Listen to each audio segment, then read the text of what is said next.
नमस्कार विद्यार्थी मित्रांनो, कसे आहेत सर्व? मजेत? तर तुमच्यासाठी घेऊन आलेलो आहे. भरपूर जणांचे कॉल मेसेज होते की सर व्हीजे साठी कोणता सेफ झोन असणार आहे, कोणते जिल्हे असणार आहेत ते सांगा. तर तुमच्यासाठी मी माहिती घेऊन आलेलो आहे. टॉप 5 जिल्हे म्हणजे या ठिकाणी तुमची जागा सेफ असण्याची शक्यता आहे. मी प्रत्येक वेळेस म्हणतो शक्यता आहे, कारण उमेश सरांनी मार्केट गाजवले, सगळेच सांगून दिले, त्यामुळे गर्दी जास्त होणार आहे. कॉम्पिटिशन ह्या वर्षी भरपूर आहे, कळलं का सगळ्यांना? त्यामुळे फॉर्म भरताना घाई करू नका, व्यवस्थित जिल्हा निवडून फॉर्म भरा, कारण या वर्षी जिल्हा निवडल्यावरच तुमचे तिथं 30-40% तुम्ही जिंकलात. बाकीचे टक्के तुम्ही ग्राउंड आणि लेखीच्या जोरावर 100% वर्दी भेटणार आहे. कळले सगळ्यांना? तर चला टॉप 5 जिल्हे आपण बघणार आहोत. सगळ्यात आवडीचा, सगळे मुंबईला सर्वच ठिकाणी सर्वच कास्टच्या सगळ्यात जास्त जागा आहेत.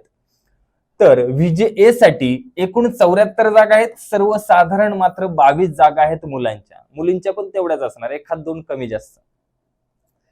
दुसरा जिल्हा इथं मीरा भाईंदर आहे. 29 सर्व जागा आहेत. सर्वसाधारण मात्र 10 जागा आहेत मुलांच्या. सर्वसाधारण फक्त व्हीजे मुलांच्याच 10 जागा, तिथं बाकीचं कोणतंच आरक्षण नाही, फक्त व्हीजे मुलं.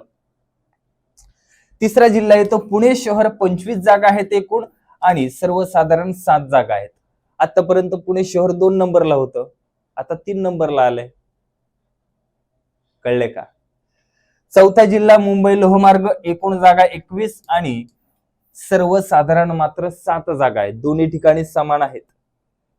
जागा बघायच्या, जिल्हा निवडायचा. पाचवा जिल्हा असणार आहे नागपूर शहर. एकूण 18 जागा आहेत. सर्वसाधारण 5 जागा आहेत. नागपूर शहर जास्त करून कुठं आतापर्यंत आपण बघितलेलं होतं, पण विजयसाठी तो एक लकी जिल्हा आहे, सेफ झोन आहे नागपूर शहर. सर्वसाधारण जागा बघायच्या, 5 जागा आहेत. तर व्यवस्थित काळजीपूर्वक फॉर्म भरायचा, घाई करायची नाही बिलकुल. चला, कशी वाटली माहिती सगळ्यांनी कमेंट करून सांगायचे आणि लिंक पोलीस भरती करणाऱ्या प्रत्येक विद्यार्थ्यांपर्यंत शेअर झाली पाहिजे. आणि व्हिडिओ आवडला असेल तर नक्कीच लाईक करून जायचं.